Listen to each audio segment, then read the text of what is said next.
कई महिलाएं बाहर से तो स्वस्थ दिखती हैं, लेकिन जैसे जैसे पीरियड का समय पास आता है बहुत ज्यादा घबराने लगती हैं, क्योंकि माहवारी के दौरान मतलब पीरियड्स के दौरान उनको बहुत ज्यादा दर्द भरे क्रैम्प्स आते हैं, मतलब बहुत ज्यादा दर्द होता है और असहनीय दर्द होने के कारण वो बहुत ज्यादा सहम जाती है। तो इसका कारण आपकी यूट्रस यानी बच्चादानी से जुड़ा हुआ हो सकता है कि आपको एडिनोमाइसिस की समस्या हो और आप उसको सामान्य समझ रहे हो, और हो सकता है कि आपको ये तब पता पड़े जब ये समस्या बहुत ज्यादा गंभीर हो जाए। और कई बार तो महिलाएं डॉक्टर से बिना कंसल्ट किए ही मेडिसिन लेती रहती हैं, दर्द की कोई भी पेन किलर ले लेती हैं, मतलब उनको ये पता ही नहीं है कि उनको प्रॉब्लम क्या है, और इसके परिणाम कई बार बहुत ज्यादा घातक भी हो सकते हैं। इसलिए आप जब भी कोई मेडिसिन लेते हैं आपको हमेशा अपने डॉक्टर से कंसल्ट करना चाहिए, क्योंकि पीरियड्स के दौरान पीरियड्स के पेन को कम करने के लिए या फिर पीरियड्स की ब्लीडिंग को कम करने के लिए आपको किसी भी तरह की मेडिसिन का इस्तेमाल नहीं करना है। अगर आपको, जैसे कि मैं आपको जो समस्याएं बता रही हूँ, जैसे हैवी क्रैम्प्स हो रहे हैं, बहुत ज्यादा दर्द हो रहा है या फिर बहुत ज्यादा ब्लीडिंग हो रही है, तो आपको अपने डॉक्टर से एक बार सजेशन जरूर लेना चाहिए। तो आज मैं आपको एडिनोमाइसिस के बारे में पूरी जानकारी दूंगी। एडिनोमाइसिस क्या है, इसके क्या कारण है, ये क्यों होता है, इसके लक्षण क्या है, इसका उपचार क्या है, इसमें हम कौन कौन से टेस्ट करवा सकते हैं, इसमें कौन कौन से सावधानियां रख सकते हैं, इसमें कौन कौन से ऐसे घरेलू उपचार है जिनको अपनाकर आप अपने एडिनोमाइसिस को कंट्रोल कर सकते हैं या फिर ठीक कर सकते हैं। एडिनोमाइसिस की क्या ट्रीटमेंट है, इसके बारे में आपको पूरी जानकारी दूंगी। सबसे पहले तो मैं आपको बताऊंगी कि एडिनोमाइसिस क्या है। एडिनोमाइसिस आमतौर पर बच्चादानी यानी यूट्रस में सूजन के रूप में जानी जाती है। ये महिलाओं के गर्भाशय में होने वाली एक समस्या है जो कई मामलों में गंभीर रूप भी ले सकती है। एडिनोमाइसिस से प्रभावित होने पर गर्भाशय की जो इंटरनल लेयर होती है या फिर आंतरिक परत जो होती है एंडोमेट्रियम, उसकी ऊपर की लेयर मायोमेट्रियम में चली जाती है और डेवलप होने लगती है, जिससे मायोमेट्रियम का साइज नॉर्मल से ज्यादा बढ़ जाता है, कई बार दुगना और तिगुना भी हो जाता है। एडिनोमाइसिस आमतौर पर 35 से 50 वर्ष की आयु की महिलाओं को ही प्रभावित करता है। अब हम बात करेंगे एडिनोमाइसिस के लक्षणों की। सबसे पहला लक्षण हो सकता है कि पीरियड्स आने से पहले ही बहुत ज्यादा दर्द होना, या फिर पीरियड आने के बाद कमर और पेट के निचले हिस्से में बहुत ज्यादा दर्द होना। इसके अलावा अननेसेसरी ब्लीडिंग होना, मतलब बहुत ज्यादा ब्लीडिंग होना पीरियड्स के दौरान, और ब्लीडिंग रुकना नहीं, मतलब ब्लीडिंग अगर एक बार शुरू हो गई है तो वो कंटिन्यू होती रहेगी। इसके अलावा यौन संबंध के दौरान बहुत ज्यादा दर्द होना, क्योंकि एडिनोमाइसिस में जो यूट्रस का साइज होता है वो बड़ा हो जाता है, जिसके कारण ये सारी समस्याएं देखने के लिए जनरली मिलती हैं। एडिनोमाइसिस उन लोगों पे ज्यादा प्रभावी है जिनके बच्चे नहीं है, क्योंकि एडिनोमाइसिस में प्रेगनेंसी कंसीव होने में परेशानी बहुत ज्यादा हो सकती है। इसके अलावा एडिनोमाइसिस की जो सिम्टम है या फिर जो परेशानी आपको हो रही है वो मेनोपॉज के बाद, मतलब जब पीरियड्स आना महिलाओं को बंद हो जाते हैं एज के बाद, उसके बाद एडिनोमाइसिस के जो सिम्टम है वो कम हो जाते हैं या फिर लगभग खत्म हो सकते हैं। इसके बाद हम एडिनोमाइसिस के कारण की बात करेंगे कि एडिनोमाइसिस क्यों होता है, इसका क्या कारण है, ऐसे कौन से कारण हैं जिनके कारण महिलाओं को एडिनोमाइसिस जैसी समस्या का सामना करना पड़ता है। तो मैं आपको बता दूं आपकी जानकारी के लिए कि एडिनोमाइसिस के अभी तक कोई भी एग्जैक्ट फैक्टर सामने नहीं आए हैं, इसके जो कारण है वो अज्ञात है, लेकिन फिर भी हम आपको एक अंदाजे से इसके कारण बता सकते हैं, मतलब अनुमान से, कि हो सकता है कि इन कारणों से भी हुआ। इसमें सबसे पहला कारण हो सकता है जिन महिलाओं की मल्टीपल प्रेगनेंसीज रही हो, मतलब जिनको एक से ज्यादा गर्भावस्था रही हो। इसके अलावा कई बार जो हमारी लाइफस्टाइल है वो इतनी ज्यादा बिजी है कि हम अपनी हेल्थ पे महिलाएं ध्यान बिल्कुल नहीं देती हैं।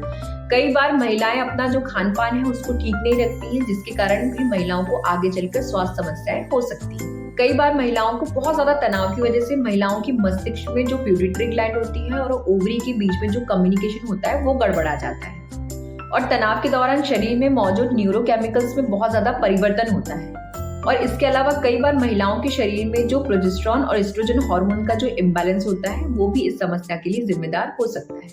और इसके अलावा जैसे कि मैंने आपको अभी बताया कि जब महिलाएं बहुत ज्यादा व्यस्त रहती हैं और अपने ऊपर ध्यान नहीं दे पाती हैं और योग नहीं करती हैं, एक्सरसाइज नहीं करती हैं, मेडिटेशन नहीं करती हैं और वेट बढ़ाने वाली चीजों का सेवन करती हैं, जैसे कि अत्यधिक ऑयल वाली चीजें खाना, वसा वाली चीजें खाना और शुगर वाली चीजें खाना, मतलब अननेसेसरी चीजों का सेवन करने से, अल्कोहल लेने से, स्मोक करने से, इन सब चीजों के कारण भी एडिनोमाइसिस की समस्या हो सकती है। अब हम बात करेंगे एडिनोमाइसिस के निदान की, उसके उपचार की। कि डॉक्टर आपकी एज के अकॉर्डिंग और आपके भविष्य में यूट्रस को रखना है कि नहीं रखना है, आपकी एज कितनी है, आपको भी बच्चे चाहिए कि नहीं चाहिए, उसके अकॉर्डिंग आपके ट्रीटमेंट को सिलेक्शन करेंगे कि आपको ये वाले ट्रीटमेंट आपके लिए परफेक्ट है। आप मेडिसिन पे रहेंगे कि आपको सर्जरी करवाना है।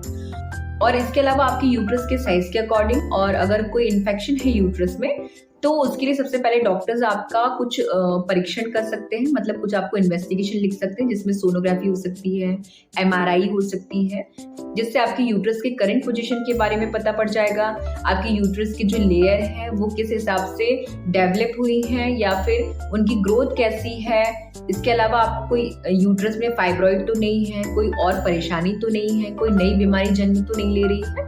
इन सब चीजों के बारे में आपको जानने के लिए कुछ परीक्षण डॉक्टर्स आपको लिख सकते हैं जो आपको करवाना कंपलसरी है। इसमें सबसे पहला परीक्षण आपको पेल्विक परीक्षण हो सकता है। इसमें एक बायोप्सी की जाती है, पेल्विक का परीक्षण किया जाता है कि आपकी जो पेल्विस वाला एरिया है वो सही है, उसमें गर्भाशय में कोई और तकलीफ तो नहीं है।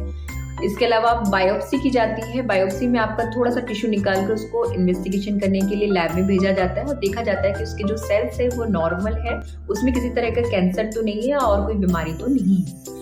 इसके अलावा शारीरिक परीक्षण किया जाता है। शारीरिक परीक्षण में ये देखा जाता है कि यूट्रस की क्या पोजीशन है, यूट्रस कोमल है कि मतलब यूट्रस सॉफ्ट है कि हार्ड है, यूट्रस की सिचुएशन क्या है। इसके अलावा डॉक्टर्स आपको एमआरआई भी सजेस्ट कर सकते हैं। एमआरआई से आपकी जो यूट्रस की लेयर है वो मोटी है, पतली है, उनके बीच में गैप कितना है या कोई और प्रॉब्लम तो नहीं है, इन सब बारे में पता लगाया जा सकता है। इसके बाद आपको डॉक्टर्स यूएसजी के लिए भी बोल सकते हैं, मतलब अल्ट्रासोनोग्राफी के लिए भी बोल सकते हैं। इसमें डॉक्टर्स आपको ट्रांसवेजाइनल सोनोग्राफी ही सजेस्ट करेंगे। ट्रांसवेजाइनल सोनोग्राफी से आपकी जो एग्जैक्ट जो यूट्रस की परतें हैं उनके बारे में पता लगाया जा सकता है और उसमें कोई अनियमितता, कोई चेंजेस तो नहीं दिख रहे हैं, यूट्रस की जो लेयर्स की जो सिचुएशन है वो कैसी है, इस बारे में इजीली पता लगाया जा सकता है। ट्रांसवेजाइनल सोनोग्राफी में एक प्रॉब होती है, उसमें कॉन्डम के रूप में एक परत लगाई जाती है ताकि वो इन्फेक्टेड ना करे आपकी यूट्रस को भी और वो भी प्रॉब भी इन्फेक्टेड ना हो। और प्रॉब को वजाइनली इंट्रोड्यूस किया जाता है यूट्रस से और यूट्रस की जो सिचुएशन उसका पता लगाने में आसानी होती है। इसके अलावा डॉक्टर आपको हिस्टेरोस्कोपी भी सजेस्ट कर सकते हैं। हिस्टेरोस्कोपी में एक पतली रोशनी वाली ट्यूब अंडर यूट्रस में इंसर्ट की जाती है जिससे आपकी यूट्रस की जो परतें हैं उसमें कोई किसी तरह की अनियमितता, कोई चेंजेस या फिर कुछ भी तरह की जो सिचुएशन है उसके बारे में पता लगाया जाता है बहुत ही आसानी से। तो इन सब परीक्षणों को करवाने के बाद डॉक्टर इंश्योर होते हैं आपके आगे के ट्रीटमेंट के लिए कि अब आपको कौन सा ट्रीटमेंट सजेस्ट करना चाहिए अकॉर्डिंग टू योर एज और आपकी डायग्नोस कैसी है, आपकी सिचुएशन कैसी है, आपको किस हिसाब से परेशानी हो रही है और इसको आप कितना डिले कर सकते हैं, उस हिसाब से डॉक्टर आपको ट्रीटमेंट सजेस्ट करते हैं। तो ट्रीटमेंट में सबसे पहले डॉक्टर आपको हार्मोनल थेरेपी सजेस्ट करेंगे जिसमें बर्थ कंट्रोल पिल्स होती हैं। जो बर्थ कंट्रोल पिल्स होती हैं उसमें एस्ट्रोजन होते हैं, हार्मोन्स होते हैं जो आपके एडिनोमाइसिस की ट्रीटमेंट में बहुत ज़्यादा हेल्पफुल होते हैं। इसलिए बहुत ज़्यादा घबराने की जरूरत नहीं है। अगर आप एडिनोमाइसिस की ट्रीटमेंट को लेकर डॉक्टर के पास जाते हो, डॉक्टर आपको बर्थ कंट्रोल पिल्स दे देते हैं, मतलब जो कॉन्ट्रासेप्टिव्स होती हैं बच्चे को रोकने के लिए ऐसी दवाइयाँ देते हैं। तो जरूरी नहीं है कि वो बच्चे को रोकने के लिए दे रहे हैं, वो हार्मोनल मेडिसिन होती है, हार्मोनल थेरेपीज होती हैं जिनको लेने से भी आपका जो एडिनोमाइसिस की समस्या है उसमें परेशानी को सॉल्व करने में आपको मदद मिल सकती है। इसके अलावा सेकंड आपको डॉक्टर आईयूडी मतलब इंट्रा यूट्राइन डिवाइस जिसको हम कॉपर टी भी कहते हैं वो सजेस्ट कर सकते हैं, क्योंकि कॉपर टी में जो लिविनोजेस्ट्रिन होता है ये एक फीमेल हार्मोन को रिलीज करता है जो आपके पीरियड के दौरान बहुत ज्यादा ब्लीडिंग और जो क्रैम्प्स मतलब जो दर्द हो रहे हैं उसको कंट्रोल करने में हेल्पफुल होता है। इसके अलावा डॉक्टर आपको दर्द के लिए कोई भी एनाल्जेसिक मेडिसिन मतलब दर्द निवारक दवा सजेस्ट कर सकते हैं। इसके अलावा आखिरी में अगर आपको इन सब चीजों से आराम नहीं लगता है तो डॉक्टर आपको सर्जरी भी सजेस्ट कर सकते हैं जिसको हम हिस्टेक्टमी भी कहते हैं। ये लास्ट ऑप्शन होता है डॉक्टर्स के बाद। अगर आपकी ब्लीडिंग जो है वो कंट्रोल नहीं हो पा रही है और आपके बच्चे ऑलरेडी हो चुके हैं तो डॉक्टर आपको यूट्रस को हटाने की सलाह भी दे सकते हैं, क्योंकि एडिनोमाइसिस का जो सबसे लास्ट ट्रीटमेंट है वो है बच्चादानी को हटवा देना पूरी तरह से। क्योंकि जो हिस्टेरेक्टमी होती है मतलब यूट्रस को पूरी तरह से हटवा देने से जो ब्लीडिंग वाली समस्या है उससे महिलाओं को पूरी तरह से आराम मिल सकता है। और एडिनोमाइसिस का जो सबसे सही ट्रीटमेंट या उत्तम ट्रीटमेंट है, लास्ट ट्रीटमेंट जिसको हम बोले, वो हिस्टेरेक्टमी ही है। मतलब जो महिलाओं का गर्भाशय है उसको पूरी तरह से हटाया जा सकता है। मतलब आपको डॉक्टर इनमें से कोई भी ट्रीटमेंट सजेस्ट कर सकते हैं जो आपके लिए उपयोगी है, आपकी एज, आपकी सिचुएशन के अकॉर्डिंग सही है। तो अगर आपको डॉक्टर हिस्टेरेक्टमी सजेस्ट करते हैं, मतलब जो बच्चादानी है महिलाओं की उसको पूरी तरह से हटा देने की सलाह देते हैं, तो उसको हम उसके पहले हमको क्या क्या प्रिपरेशन करनी चाहिए इस ऑपरेशन को करवाने के पहले, मैं आपको वो बताने जा रही हूँ। उसको ध्यान से सुनिएगा, बहुत इंपॉर्टेंट है। सबसे पहले आपको अपने खान पान में बदलाव लाना है। मतलब आपको स्ट्रॉन्ग फूड खाना है, ऐसी चीजें जिसमें ताकत हो, क्योंकि जो हिस्टेरेक्टमी है एक तरह का ऑपरेशन है, तो इसमें आपको बहुत ज्यादा स्ट्रॉन्ग फूड लेना है, बहुत ज्यादा ताकतवर चीजें लेना है, जैसे ड्राई फ्रूट हो गया। पहले से ही आप अपनी बॉडी को प्रिपेयर करने लगिए। और आपको आयरन की कमी नहीं होना चाहिए, क्योंकि हो सकता है कि जो सर्जरी है उस दौरान आपका ब्लड भी बह जाए।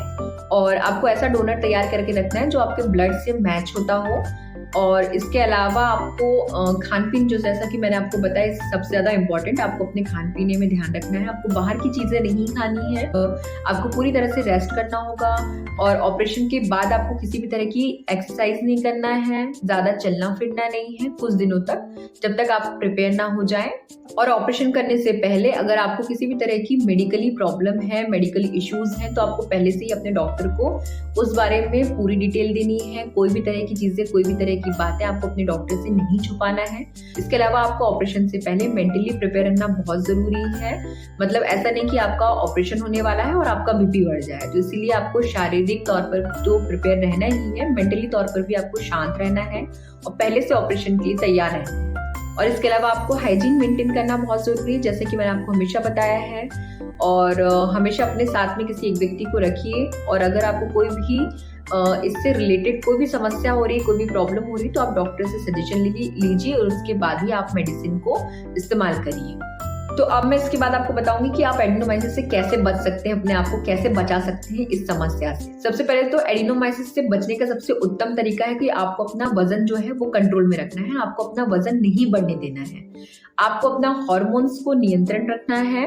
मतलब आपको थायराइड या फिर किसी भी तरह की हार्मोनल इम्बैलेंस नहीं होने देना है। और अगर आपका वजन बढ़ेगा तो आपको सब तरह की समस्याएं हो सकती है। इसलिए सबसे पहले आपको अपने वेट को कंट्रोल करना है। बाहर की चीजों को, जैसे अननेसेसरी फास्ट फूड आइटम हो गए, मोमोज हो गए, मैदा वाली चीजें हैं, इनसे आपको परहेज करना है। एक्सरसाइज करनी है, मॉर्निंग वॉक करनी है, योगा करना है और अपने आप को फिट रखना चाहिए। हमेशा खुश रहिए, तनाव मुक्त रहिए।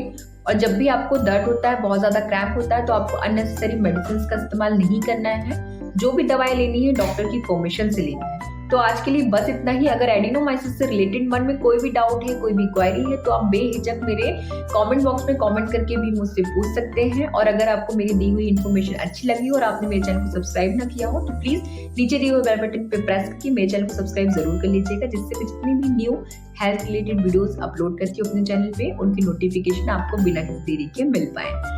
स्वस्थ रहिए, मस्त रहिए, ऐसे ही मेरे वीडियोस को हमेशा देखते रहिए। और मेरे वीडियोस को लाइक और शेयर जरूर करा करिए, क्योंकि हो सकता है कि ये हेल्थ रिलेटेड है और किसी को हेल्थ इश्यूज हो और उसको ये हेल्पफुल हो।